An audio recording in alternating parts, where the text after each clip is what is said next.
ఇప్పుడు సర్వేపల్లి నియోజకవర్గం గురించి చూద్దాం. నెల్లూరు జిల్లాలోని సర్వేపల్లి ఒక కీలకమైన నియోజకవర్గం. ఇక్కడ టీడీపీ నుంచి సోమిరెడ్డి చంద్రమోహన్ రెడ్డి పోటీ చేసి గెలిచారు. వైసీపీ నుంచి కాకాని గోవర్ధన్ రెడ్డి పోటీ చేయగా ఆయనపై సోమిరెడ్డి 16,288 ఓట్ల మెజార్టీతో విజయాన్ని సాధించారు. మరి కూటమి ప్రభుత్వం ఏడాదిన్నర పాలనపై ఈ సెగ్మెంట్ జనం ఏమనుకుంటున్నారు? ఎమ్మెల్యే పనితీరుపై సంతృప్తితో ఉన్నారా? సీఎం పనితీరుకు ఎటువంటి రేటింగ్ ఇచ్చారు? నారా లోకేష్, పవన్ కళ్యాణ్, జగన్ గురించి ఈ సెగ్మెంట్ ప్రజలు ఏమనుకుంటున్నారు? ఓవరాల్గా కూటమి ప్రభుత్వంపై జనం మాటేంటి? బిగ్ టీవీ ఎక్స్క్లూజివ్ సర్వే రిపోర్ట్లో చూద్దాం. ఎన్నికల సమయంలో సర్వేపల్లి నియోజకవర్గ ప్రజలకు సోమిరెడ్డి ఇచ్చిన హామీలు ఏంటో ఒకసారి చూద్దాం. ఇవే ఆ హామీలు. నియోజకవర్గంలో ప్రతి గ్రామానికి సీసీ రోడ్లు వేయిస్తామని హామీ ఇచ్చారు. అలాగే డ్రైనేజ్, తాగునీటి వసతిని ప్రతి గ్రామానికి కల్పిస్తామని చెప్పారు. అక్కడ శ్మశానానికి ప్రహరీ గోడ లేకపోవడంతో జనం కొంచెం ఇబ్బంది పడుతున్నారు. శ్మశానానికి ప్రహరీ గోడను నిర్మిస్తామంటూ చెప్పారు.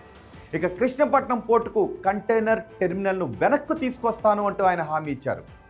అటు రెన్కో విద్యుత్ ఉత్పత్తి కేంద్రం భూ నిర్వాసితులకు ఉపాధి అవకాశాన్ని కల్పిస్తామంటూ హామీ ఇచ్చారు.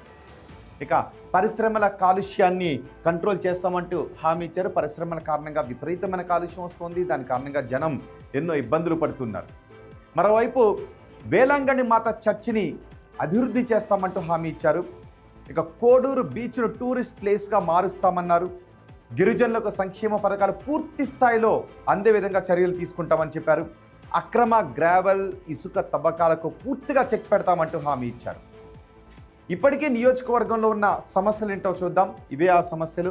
ఇప్పటికే నియోజకవర్గంలో పెద్ద ఎత్తున కాలుష్యం కనిపిస్తూ ఉంది. 2 మండలాల ప్రజలు ఈ కాలుష్యం బారిన ఎక్కువగా పడుతూ ఉన్నారు. ముత్తుకూరు, గూడూరు మండలాలు కాలుష్యం బారిన పడుతూ ఉన్నాయి. అక్కడ పామాయిల్ పరిశ్రమ నుంచి ఎక్కువగా వ్యర్థాలు, కలుషితాలు బయటకు వస్తూ ఉన్నాయి. దీంతో నివాస ప్రాంతాలన్నీ నల్లగా మారిపోతున్నాయి. చాలామందికి దీని కారణంగా చర్మ, శ్వాసకోశ వ్యాధులు కూడా తలెత్తుతూ ఉన్నాయి. అక్కడ వ్యర్థాలను కాలువల్లోకి వదిలేస్తున్నారు అని జనం అంటున్నారు. ఈ వ్యర్థాలను కాలువల్లోకి వదలడం ద్వారా పంట దిగుబడులపై అక్కడ ఎఫెక్ట్ పడుతోందని జనం అంటున్నారు, రైతులు చెప్తున్నారు. ఇక కృష్ణపట్నం పోర్టు నుంచి బొగ్గు రవాణాతో చాలా సమస్యలు కనిపిస్తూ ఉన్నాయి. కృష్ణపట్నం, గోపాలపురం వాళ్లకు ఈ బొగ్గు రవాణా కారణంగా ఎక్కువ ఇబ్బందులు తలెత్తుతున్నాయి. పోర్టు రోడ్డుపై దట్టంగా దుమ్ము పేరుకుపోతూ ఉంది. అక్కడ ఏదైనా వాహనాలు వెళ్తూ ఉంటే పెద్దగా దుమ్ము గాల్లోకి వస్తూ ఉంది.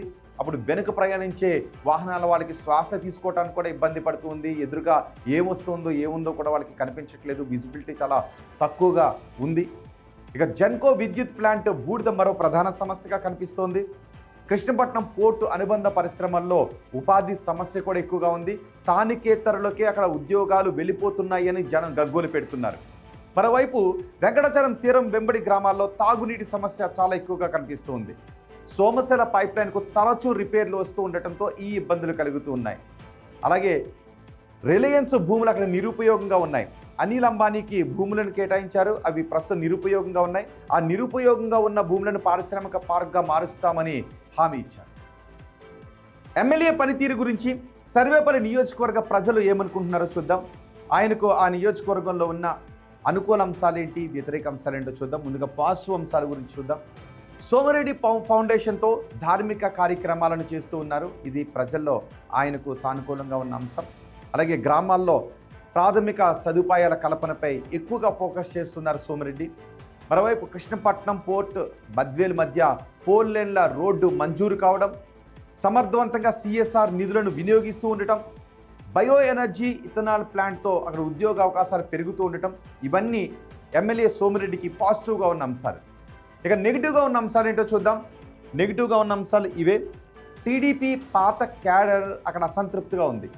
అవినీతి రహిత పాలన కేవలం మాటలకే పరిమితమైందనే విమర్శలు తలెత్తుతూ ఉన్నాయి. ఎమ్మెల్యే పేరు చెప్పి గ్రావెల్, అక్రమ తవ్వకాలు జరుగుతూ ఉన్నాయని జనం అంటూ ఉన్నారు. మరోవైపు మైనింగ్ మాఫియాలకు చెక్ పెట్టలేకపోతున్నారు అనే అభిప్రాయం జనంలో కనిపిస్తోంది. ఇవి ఆ నియోజకవర్గంలో సోమిరెడ్డికి వ్యతిరేకంగా ఉన్నటువంటి, నెగిటివ్గా ఉన్నటువంటి అంశాలు. ఇక ఎమ్మెల్యే పనితీరుకు సర్వేపల్లి నియోజకవర్గ ప్రజలు ఎన్ని మార్క్స్ వేస్తున్నారో చూద్దాం. చాలా బాగుంది అని 12.4% మంది జనం చెప్తున్నారు.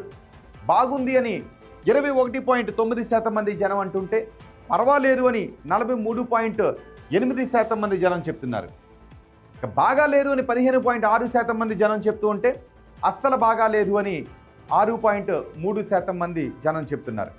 ఇక సీఎం చంద్రబాబు పనితీరు గురించి సర్వేపల్లి నియోజకవర్గ ప్రజలు ఏం చెప్తున్నారంటే చాలా బాగుందని 12.5% మంది చెప్తున్నారు. బాగుంది అని 25% మంది జనం చెప్తున్నారు. పర్వాలేదు అని 37.5% మంది జనం అంటుంటే బాగా లేదు అని 15.6% మంది జనం అంటున్నారు. అస్సలు బాగా లేదు అంటున్న వారి సంఖ్య కేవలం 9.4%గా కనిపిస్తోంది. అంటే 25% మందిలో కొంత వ్యతిరేకత కనిపిస్తోంది. ఇక ప్రభుత్వ పనితీరు గురించి నియోజకవర్గ ప్రజలు ఏమనుకుంటున్నారంటే చాలా బాగుందని 9.3% మంది, బాగుంది అని 21.9% మంది అంటున్నారు. 37.5% మంది అయితే పర్వాలేదు అని చెప్తున్నారు. బాగా లేదు అంటున్న వారి సంఖ్య 25%గా ఉంది.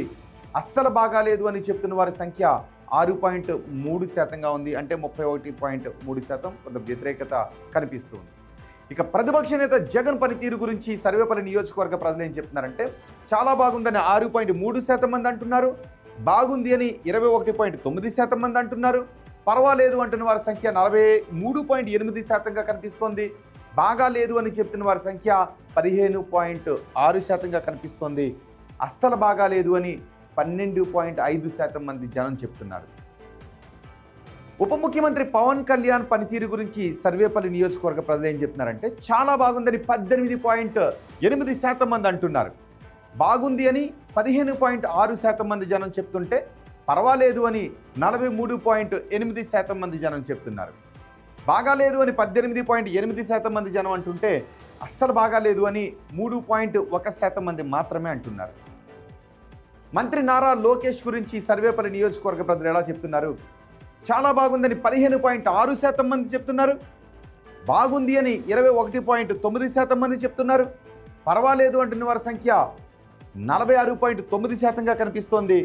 ఇక బాగా లేదు అని చెప్తున్న వారు 6.3% మంది ఉంటే అస్సలు బాగాలేదు అని 9.4% మంది జనం అంటున్నారు. అమరావతి పనులు పూర్తవుతాయనుకుంటున్నారా అని అడిగిన ప్రశ్నకు పూర్తవుతాయి అని 21.9% మంది చెప్తుంటే కావు అని 37.5% మంది అంటున్నారు. కావచ్చు అనే అభిప్రాయాన్ని ఏకంగా 25% మంది వ్యక్తం చేస్తుంటే తెలియదు అని 15.6% మంది అంటున్నారు. పోలవరం ప్రాజెక్టు పూర్తవుతుంది అనుకుంటున్నారని అడిగితే పూర్తవుతుంది అని 18.8% మంది జనం అభిప్రాయపడుతుంటే పూర్తి కాదు అని 37.5% మంది జనం అంటున్నారు. కావచ్చు అని 28.1% మంది జనం అనుకుంటుంటే తెలియదు అంటున్న వారి సంఖ్య 15.6%గా ఉంది. కూటమి ప్రభుత్వంలో ఉద్యోగ అవకాశాలు పెరిగాయని అడిగితే పెరిగాయి అని 18.8% మంది అంటున్నారు. పెరగలేదు అని 25% మంది జనం చెప్తుంటే పెరుగుండొచ్చు అని 34.4% మంది జనం చెప్తున్నారు. తెలియదు అని 21.9% మంది జనం అంటున్నారు.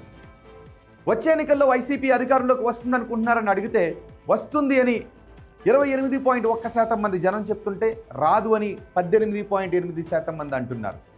రావచ్చు అని 31.3% మంది జనం చెప్తున్నారు. తెలియదు అని 21.8% మంది జనం అంటున్నారు. చంద్రబాబు తర్వాత ముఖ్యమంత్రిగా ఎవరైతే బాగుంటుందని అడిగితే పవన్ కళ్యాణ్ అయితే బాగుంటుందని 9.4% మంది చెప్తున్నారు.